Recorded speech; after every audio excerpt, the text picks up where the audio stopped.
Only users belonging to this group can access specified network. By default, there are no authorization rules, and you must be configure authorization rules to enable users to access resources and networks. Next one is client. Uh, Client is the end user connecting to the net client VPN endpoint to establish a VPN session. So end users need to download an open VPN client and use the client VPN configuration file that you created to establish the VPN session. Next one is client CIDR range. CIDR means classless inter-domain routing. An IP address range from which to assign client IP addresses. Each connection to the client VPN endpoint is assigned to a unique IP address from the client CIDR range. And the next one is client VPN ports. AWS client VPN ports are 443 and 1194 for both TCP and UDP, and the default port is 443. Client VPN network interfaces. When you associate the subnet with your client VPN endpoint, we create a client VPN network interfaces in the subnet. Traffic that's sent to the VPC from the client VPN endpoint is sent through a client VPN network interface. So the next one is connection logging.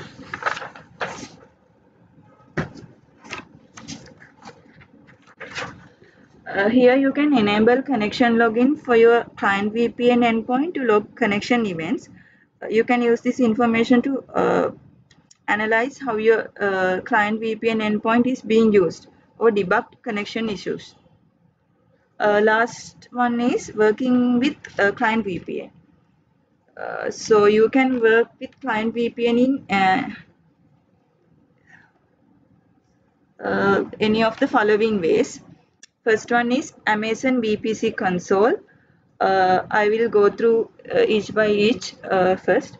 Let's talk about Amazon VPC console. Amazon VPC console provides a web-based user interface for client VPN. So if you are signed up for an AWS account, you can sign into Amazon VPC console and select client VPN in the navigation pane. Next one is AWS command line interface. AWS command line interface provides direct access to client VPN public APIs. It is supported on Windows, macOS, and Linux. For more information about getting this AWSCL, we can go through the AWS documentation. And the next one is AWS tools for Windows PowerShell. AWS provides command for broad set of AWS offerings for those who script in the PowerShell environment. The next one is Query API.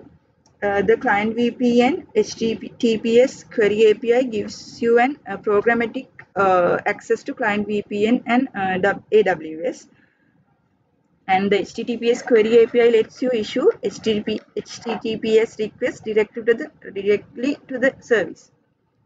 When you use the HTTPS API, you must include the code dignity digitally sign request using your credentials. And let's see how this API AWS client VPN works. Mainly with the AWS client VPN, there are two types of personas that interact with the client VPN endpoint. First one is the administrator. The administrator is responsible for setting up and configuring the service.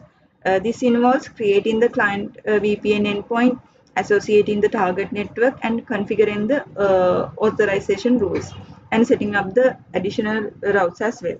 So after the client VPN endpoint is set up and configured, the administrator downloads the client VPN endpoint configuration file and distributes it to the client who needs to access. The client VPN endpoint configuration file includes the DNS name of the client VPN